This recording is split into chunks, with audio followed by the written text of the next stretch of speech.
എൻ്റെ പേര് ജോർജ്. ഈ വീഡിയോയിൽ കാണുന്ന ഈ അടുത്തിടയ്ക്ക് ഇസ്രയേലിൽ ഹമാസിനെ സൗദി അറേബ്യയിൽ അവിടെ അവർ സീനിയർ നേതാക്കളെ ഒരു അറ്റാക്ക് ചെയ്തിരുന്നു. അപ്പോൾ അതിൻ്റെ ശേഷമാണ് സൗദി അറേബ്യയും പാകിസ്ഥാനും തമ്മിൽ ഒരു എഗ്രിമെൻറ്റ്, അതായത് പാകിസ്ഥാൻ ആക്രമിക്കപ്പെട്ടാൽ സൗദി അറേബ്യ വന്ന് ഫുൾ സപ്പോർട്ട് കൊടുക്കും, മിലിറ്ററി സപ്പോർട്ട് കൊടുക്കും. അതുപോലെ തന്നെ സൗദി അറേബ്യക്ക് ഇതുപോലെ വേറെ രാജ്യങ്ങൾ അറ്റാക്ക് ചെയ്താൽ പാകിസ്ഥാൻ വന്ന് കൊടുക്കും.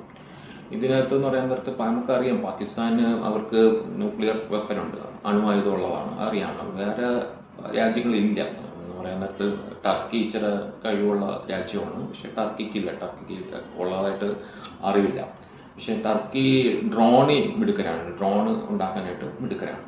അപ്പം ഞാൻ പറഞ്ഞു വരുന്നതെന്ന് പറയാൻ നേരത്ത് അപ്പം ഇത് നമ്മൾ വിചാരിക്കും, അതായത് സൗദി അറേബ്യയ്ക്ക് ഒരു അണുവായുധം കവറേജ് കിട്ടാൻ വേണ്ടിയിട്ടായിരിക്കും അതിന് ചെയ്തെന്നായിരിക്കും നമ്മൾ മീൻസ് സ്വാഭാവികമായിട്ട് നമ്മളങ്ങനെ ചിന്തിക്കുള്ളൂ.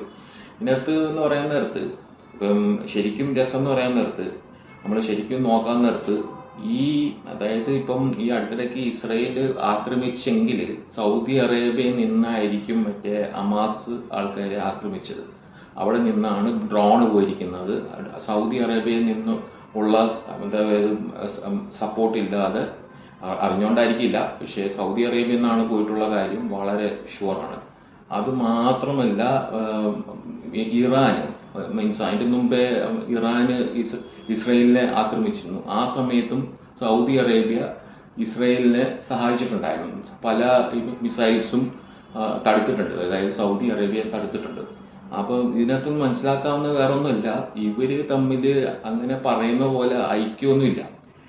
അതായത് ഈ അറബ് രാജ്യങ്ങൾ തമ്മിലൊന്നും വലിയ ഐക്യമൊന്നുമില്ല, അത് വളരെ ക്ലിയറാണ്. അപ്പം ഇവിടെ എന്ന് പറയുന്ന നേരത്ത് ഇത് വരുന്ന ഒരു എന്താ പറയുക, ഒരു ഭയാനകമായിട്ടാണ് അവർ തമ്മിൽ കൂടിയ കാരണം ഒരു തരം പേടിച്ചിട്ടാണ് അത് കാണുന്നത്. അത് സത്യമല്ല കാര്യം. ഇവർ തമ്മിൽ അതായത് ഈ ഖത്തറിൽ കയറി ആക്രമിച്ചപ്പോൾ ഖത്തറിൽ കയറി ഇസ്രയേൽ ആക്രമിച്ചപ്പോൾ ശരിക്കും പറഞ്ഞു കഴിഞ്ഞാൽ ഖത്തർ അപ്പുറം തന്നെ അറബ് ഇസ്ലാമിക് ഒരു ഉച്ചകോടി പോലെ നടത്തി.